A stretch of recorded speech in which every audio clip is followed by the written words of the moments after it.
Bismillahirrahmanirrahim. Assalamualaikum warahmatullahi wabarakatuh. Alhamdulillah rabbil alamin. Wa bihi nasta'inu ala umuri dunya waddin. Wassalatu wassalamu ala asrofil anbiya wal mursalin wa ala alihi washabihi ajmain amma ba'd.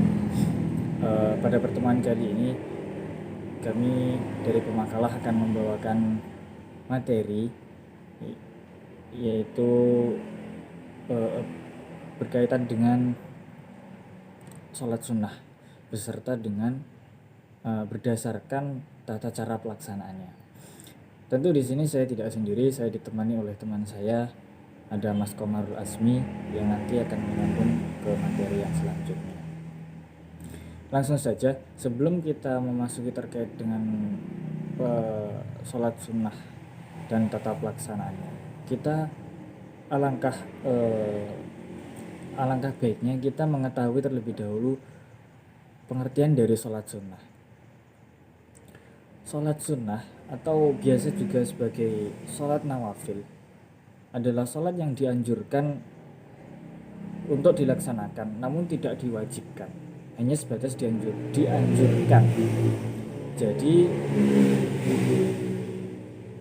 apabila meninggalkan tidak berdosa, namun apabila dilakukan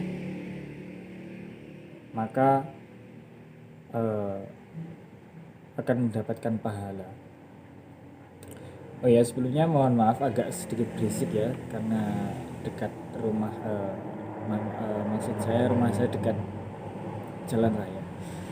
Untuk memasuki materi yang selanjutnya, jadi untuk sholat sunnah itu dibagi ditinjau dari tata pelaksanaannya itu dibagi menjadi dua. Yang pertama ada sholat sunnah yang dilakukan secara berjamaah, yang dianjurkan secara berjamaah, dan ada sholat sunnah yang dianjurkan secara munfarid. Ya, memasuki untuk materi yang pertama, yaitu ada sholat sunnah yang dianjurkan sholat dalam pelaksanaannya yaitu secara berjamaah. Yang pertama ada sholat 2 hari raya. Ya, mungkin untuk sholat 2 hari raya sudah dari teman-teman terutama yang laki-laki itu sudah familiar, maksudnya sudah sering melakukannya, yaitu ada sholat sunnah Idul Fitri dan ada sholat sunnah Idul Adha.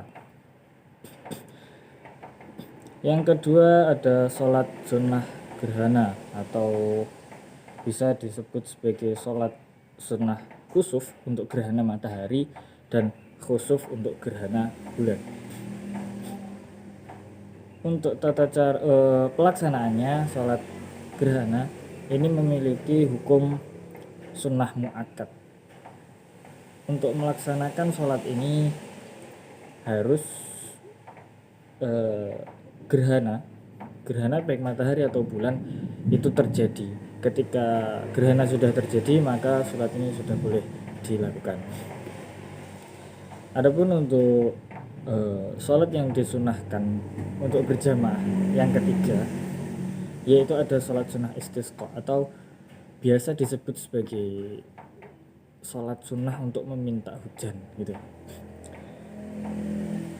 Sholat ini dianjurkan dilakukan di tengah lapangan yang tidak ada penghalang di atasnya, dan disunahkan lagi untuk memakai pakaian yang sederhana, tidak mewah, tidak wangi-wangian dan lainnya. Dan juga ada beberapa pendapat yang mengatakan bahwasanya untuk pelaksanaan sholat ini juga disunahkan untuk membawa binatang ternak mereka.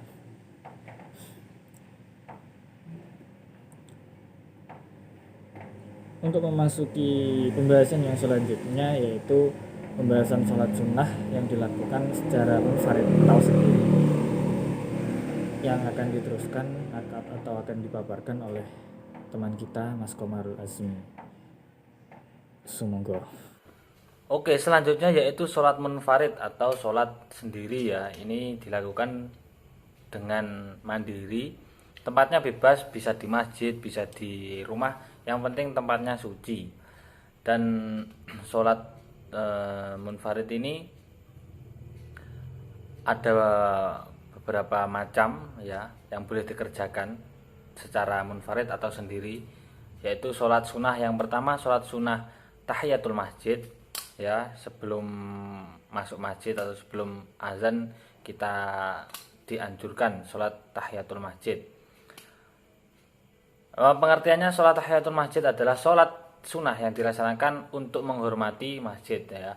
Sholat ini disunahkan bagi setiap muslim ketika memasuki masjid ya. Sholat sunnah ini merupakan rangkaian adab memasuki masjid ya. Sholat ini dilakukan sebelum seseorang duduk ketika memasuki masjid.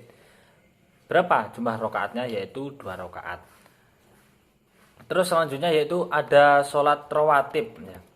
Rawatib ini dari kata rotbah yang artinya tetap ya, menyertai atau terus menerus. Dengan demikian sholat sunnah rawatib adalah sholat yang dilaksanakan menyertai dan mengiringi sholat fardu ya. Ada beberapa macam nanti sholat rawatib itu. Sholat rawatib ada sholat rawatib mu'akadah, sholat rawatib yang sangat dianjurkan. Adapun yang merupakan sholat rawatib mu'akadah yaitu yang pertama yaitu 2 rakaat sebelum sholat zuhur, 2 rakaat sesudah sholat zuhur, terus 2 rakaat sesudah sholat maghrib, 2 rakaat sholat isya, sesudah sholat isya, terus 2 rakaat sebelum sholat subuh. Sholat rawatib ghairu mu'akadah ya, sholat rawatib yang cukup dianjurkan ya untuk dikerjakan. Adapun yang merupakan sholat sunnah rawatib ghairu akadah, yang pertama yaitu 2 rakaat sebelum zuhur, 2 rakaat sesudah zuhur. Ini yang sebelum zuhur itu selain 2 rakaat yang mu'akadah tadi. Terus 2 rakaat sesudah zuhur itu selain 2 rakaat yang mu'akadah tadi jugaan. Terus 4 rakaat sebelum asar. Terus 2 rakaat sebelum maghrib. Nah, ditinjau dari segi pelaksanaannya sholat rawatib ini terbagi menjadi 2, yaitu qobliyah ya. Apa itu qobliyah? Nah, dikerjakan sebelum sholat fardu, dan ba'diyah itu dikerjakan setelah sholat fardu. Untuk selanjutnya sholat sunnah yang dikerjakan sendiri atau munfarid yaitu sholat istikharah ya. Ini sholat yang manfaatnya untuk mencari jodoh. Sholat istikharah adalah sholat yang dengan maksud untuk memohon petunjuk ya, yang lebih tepatnya petunjuk dari Allah Subhanahu wa taala dalam menentukan pilihan terbaik di antara 2 pilihan atau lebih. Ini seperti kita mau kuliah, pilih di mana, di IAIN Ponorogo atau di luar kota, kita sholat istikharah, nanti insya Allah diberi petunjuk dari Allah Subhanahu wa taala. Bedanya kalau sholat istikharah tertuju pada suatu keinginan ya, atau cita-cita yang sudah tampak adanya, tetapi masih ragu-ragu dalam menentukan pilihannya. Sedangkan juga ada sholat sunnah sholat hajat ya, itu juga seperti sholat istikharah, tetapi sholat hajat itu tertuju pada sebuah keinginan yang belum kelihatan akhirnya dan tujuannya, akhir dan tujuannya.